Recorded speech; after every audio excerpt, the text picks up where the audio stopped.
നെഗറ്റീവായിട്ട് അഫക്റ്റ് ചെയ്യുന്ന വേറൊരു കാര്യമുണ്ട്. ഒരു പൊതുബോധം സൃഷ്ടിക്കുക, ആ പൊതുബോധം ജനങ്ങളിലേക്ക് അടിച്ചേൽപ്പിക്കുക. ഒരു ഉദാഹരണത്തിന് BJPയുടെ സ്ഥാനാർത്ഥി ഇവിടെ വന്ന മുതൽ ആദ്യ ദിവസം മുതൽ പറയുന്നത് ഞാനെന്ത് ത്യാഗം സഹിച്ച് എനിക്ക് ഷുവറായിട്ട് ജയിക്കാൻ പറ്റുന്ന ഒരു സീറ്റ് ഞാൻ കളഞ്ഞിട്ടാണ് തിരുവനന്തപുരത്ത് വന്ന് നിൽക്കുന്നതെന്നാണ്. എന്നാൽ അതിന് എന്താണ് അടിസ്ഥാനമെന്ന് ഇവിടെ ആരും ചോദിക്കുന്നില്ല. അദ്ദേഹത്തിന് ഇന്റർവ്യൂ എടുത്ത എത്ര മാധ്യമങ്ങളായിരുന്നാലും അദ്ദേഹം ചോദിക്കുന്നില്ല. കാരണം അതിശക്തമായ പ്രാദേശികവാദം നിലനിൽക്കുന്ന ബാംഗ്ലൂരിൽ, കർണാടകയിലെ മറ്റ് നേതാക്കൾക്ക് പോലും ബാംഗ്ലൂരിൽ വന്ന് മത്സരിച്ചു കഴിഞ്ഞാൽ അതിൻ്റെ ചൂട് അവർ അറിഞ്ഞിട്ടുണ്ട്. കന്നഡ സംസാരിക്കാൻ അറിയാത്ത, കന്നഡ ഫ്ലുവൻ്റായിട്ട് സംസാരിക്കാൻ അറിയാത്ത നോൺ കന്നഡികായ ഒരു വ്യക്തിയെ ബാംഗ്ലൂരുകാർ എന്ത് അടിസ്ഥാനത്തിൽ, അദ്ദേഹം ഇതിനു മുമ്പ് മത്സരിച്ച് അവർ ജയിച്ചിട്ടില്ല, ജനങ്ങളുടെ വോട്ട് നേടി ജയിച്ചിട്ടില്ല. ഇതുവരെ അദ്ദേഹം ഒരു രാജ്യസഭ MP ആയിരുന്നു. പക്ഷേ ഈ ഒരു ബേസിക് ആയിട്ടുള്ള ഒരു കാര്യം പോലും നമ്മൾ ഇവിടെ ചോദിക്കുന്നില്ല. ഇതൊരു പോയിന്റ് തന്നെയാണ്.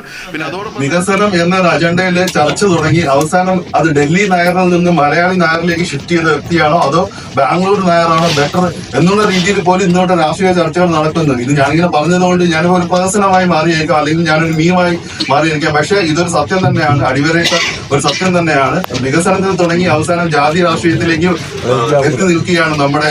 ഇതിൽ നിന്ന് വേറൊരു കാഴ്ചപ്പാട് ഇത് മാത്രമേ നമ്മൾ ലക്ഷ്യമാക്കുന്നുള്ളൂ.